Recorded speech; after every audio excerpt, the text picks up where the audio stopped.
ಅಂತಕ್ಕಂಥದ್ದನ್ನ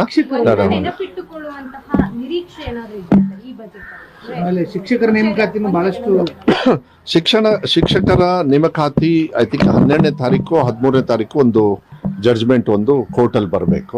ಅದು ಏನೇ ಆದ್ರೂ ಕೂಡ 6% ಮಾತ್ರ ಕ್ವೆಶ್ಚನ್ ಇರೋದು. ಆ 6% ಬಿಟ್ಟು ನೇಮಕಾತಿನ ಎಲ್ಲಾ ಕಡೆನೂ ನಾವು ಮಾಡ್ಬೋದು ಅಂತ ಬರೀ ಶಿಕ್ಷಣ ಇಲಾಖೆ ಅಲ್ಲ, ಕರ್ನಾಟಕ ರಾಜ್ಯದಲ್ಲಿ ಎಲ್ಲಾ ಇಲಾಖೆಯಲ್ಲೂ ಕೂಡ ಮಾಡ್ಬೇಕಂತ ಮೊನ್ನೆ ಮುಖ್ಯಮಂತ್ರಿಗಳು ಹೇಳಿದ್ದಾರೆ.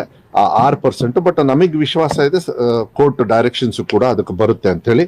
ನಾವು ಪ್ರಿಪರೇಷನ್ ಏನ್ ಮಾಡಬೇಕು, 10,500 ಟೀಚರ್ಸ್ನ ರಿಕ್ರೂಟ್ಮೆಂಟ್ ಮಾಡೋದು ಸರ್ಕಾರಿ ಶಾಲೆಗಳಲ್ಲಿ, ಅನುದಾನಿತ ಶಾಲೆಯಲ್ಲಿ ಸುಮಾರು 5,000 ಚಿಲ್ಡ್ರನ್ ಅಂದ್ರೆ 6,000 ಹೆಚ್ಚು ಕಮ್ಮಿ ಆಗುತ್ತೆ ಅವ್ರಿಗೂ ಕೂಡ.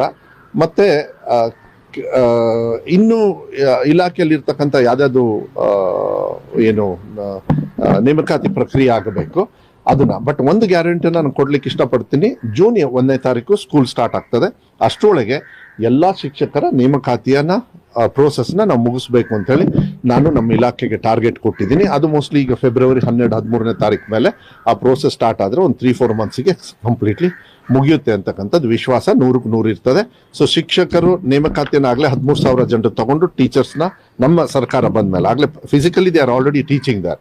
ಇನ್ನೂ 10,000 ಮತ್ತು 6,000 ಬಂದ್ರೆ ನನಗನ್ಸುತ್ತೆ ಒಂದು 7-8 ಸಾವಿರ ಟೀಚರ್ಸ್ನ ಬರ್ತಕ್ಕಂಥದ್ದು. ಮತ್ತೆ ಸ್ಪೆಷಲ್ ಟೀಚರ್ಸ್ ನಾನು ಈ ಸತಿ ಕೇಳಿರ್ತಕ್ಕಂಥದ್ದು ಸಂಗೀತ, ಆರ್ಟು, ಕಂಪ್ಯೂಟರು ಮತ್ತೆ ಫಿಸಿಕಲ್ ಟ್ರೈನಿಂಗ್, ಈ 3-4 ಸೆಕ್ಟರ್ಗೆ ನಾನು ಕೇಳಿದ್ದೀನಿ. ಅದನ್ನ ಬಜೆಟ್ ಅಲ್ಲಿ ನನಗೆ ವಿಶ್ವಾಸ ಇದೆ, ಕೊಡ್ತಾರೆ ಅಂತ ಹೇಳಿ ವಿಶ್ವಾಸ ಇದೆ. ಅದನ್ನು ನೋಡ್ಬೋದು. ಆಮೇಲೆ ಬಹಳ ಮುಖ್ಯವಾಗಿ ಏನಂತಂದ್ರೆ ದಾಖಲಾತಿಯನ್ನ ಹೆಚ್ಚು ಮಾಡೋದಕ್ಕೆ ನಾವು ಹಿಂದೆ ರೆಡಿ ಮಾಡ್ಕೊಳ್ಬೇಕಾಗತ್ತೆ. ಶಿಕ್ಷಕರು ಬೇಕಾಗುತ್ತೆ, KPS ಶಾಲೆಗಳು ಕೊಡ್ಬೇಕಾಗತ್ತೆ, ಟ್ರಾನ್ಸ್ಪೋರ್ಟೇಷನ್ ಕೊಡ್ಬೇಕಾಗತ್ತೆ, ಮಕ್ಕಳನ್ನ ಹಳ್ಳಿ ಕಡೆಯಿಂದ ಕರ್ಕೊಂಡು ಬಂದು ಅವ್ರಿಗೆ ಈ KPS ಅಲ್ಲಿ ಯಾರ್ಯಾರು ಅಡ್ಮಿಷನ್ ಬೇಕು ಅಂತಾರೆ ಇವರಿಗೆಲ್ಲ ಕೊಡ್ತಕ್ಕಂಥದ್ದು ಬದಲಾವಣೆ ಏನಂತೂ ಕೂಡ ನಾವು ಕಾಣ್ತಕ್ಕಂಥದ್ದು.